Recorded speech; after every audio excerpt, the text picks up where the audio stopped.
अब हम सरपंच बन गए, इसका मतलब यह नहीं कि कोई कल्याण जी आनंद जी या लक्ष्मीकांत प्यारेलाल की जोड़ी सरपंच बन गई हो। दरअसल सरपंच का चुनाव तो मेरी लुगाई जीती थी, पर सरपंच हम बन गए थे।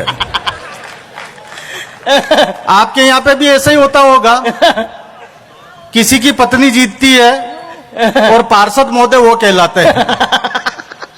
तब मुझे अधिकारियों ने एक नई डेजिग्नेशन दी, रणजीत सिंह जी राणा सरपंच पति।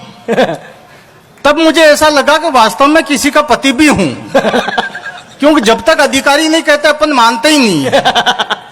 इन 10 सालों में हमने खूब विकास किया, एक नया मकान बना लिया, जमीनें खरीद ली। जिंदाबाद राणा साहब। आपके यहाँ पे भी विकास ऐसे ही करते होंगे नेता लोग।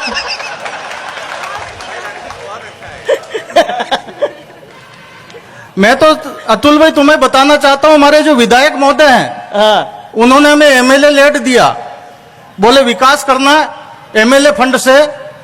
तो मैंने उनके एमएलए फंड से ऐसी ऐसी जगह पुलिया बना दी जहां नाले थे ही नहीं। वो तो लोगों ने इस बार हरा दिया, नहीं तो नीचे से अब के नाले भी निकाल देता हूं।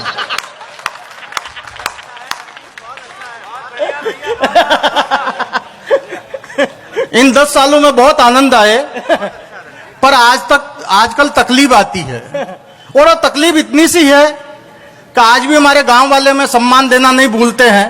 छोटी मोटी कोई प्रसादी हो, कार्यक्रम हो, खाना पीना हो, तो हमारे घर तक उनका कार्ड आता है, बड़ा सम्मान देते हैं, नाम के पीछे डेजिग्नेशन लगाना नहीं भूलते हैं। रणजीत सिंह जी राणा भूतपूर्व सरपंच के पति।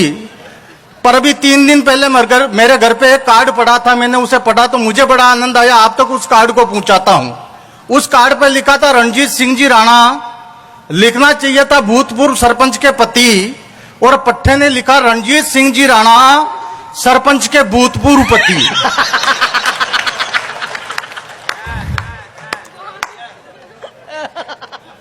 तो ऐसी स्थिति है मेरी राजनीति की। तो और आपको विशेष कुछ नहीं बताना चाहता हूं, व्यक्तिगत बात में एक परिचय और देना चाहता हूं कि मैं जाति से राजपूत हूं। और राजपूत होने का मतलब आप अच्छी तरह से जानते हो कि राजपूत दुनिया की सबसे बोली जाती होती है। इतनी सहज, इतनी बोली जाती दूसरी कोई होती नहीं। हम तो इतने भोले लोग होते हैं कि कोई प्यार से, सम्मान से कोई 2 देसी के पौवे फंसा दो और फिर किसी भी काम पे में लगा दो, फर्स्ट क्लास एवरेज देते हैं 1 लीटर में 60 किलोमीटर।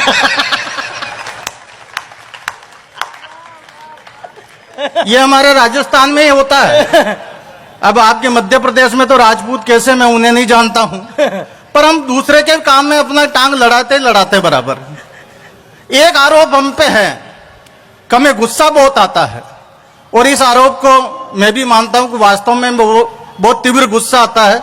जब भी गुस्सा आता तो मैं बहुत तेज गुस्सा आ जाता है। वो अतुल भाई मैं बताना चाहता हूं गुस्सा में कैसे आता है, और जब गुस्सा आ जाता तो हमें कोई संपट नहीं पड़ती कि हम क्या कर रहे हैं। अभी कल की बात है, मेरे घर के बाहर कोई शरारती तत्व ने चौक से लिख दिया था, मेरे घर के बाहर किसी शरारती तत्व ने चौक से लिख दिया था, ये पढ़ने वाला गधा है। मैंने पढ़ा, मुझे गुस्सा आया, बहुत तेज गुस्सा आया। मैं अंदर गया, एक कपड़ा लाया, एक चौक लाया, उसको मिटाया और वहां पे लिखा ये लिखने वाला गधा है।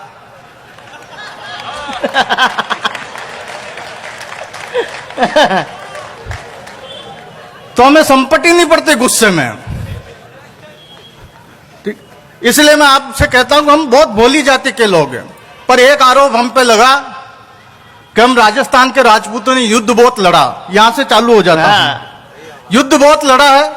तो मैं केवल बताना चाहता हूं, यदि हमने युद्ध भी लड़े तो हमने उन युद्धों से परिणाम निकाले।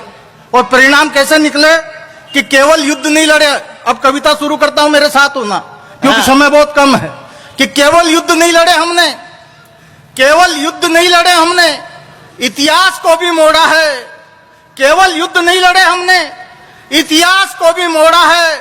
और बाबर, हुमायूं, अकबर के दंभ को निचोड़ा है। वाह वाह, केवल युद्ध नहीं लड़े हमने, इतिहास को भी मोड़ा है।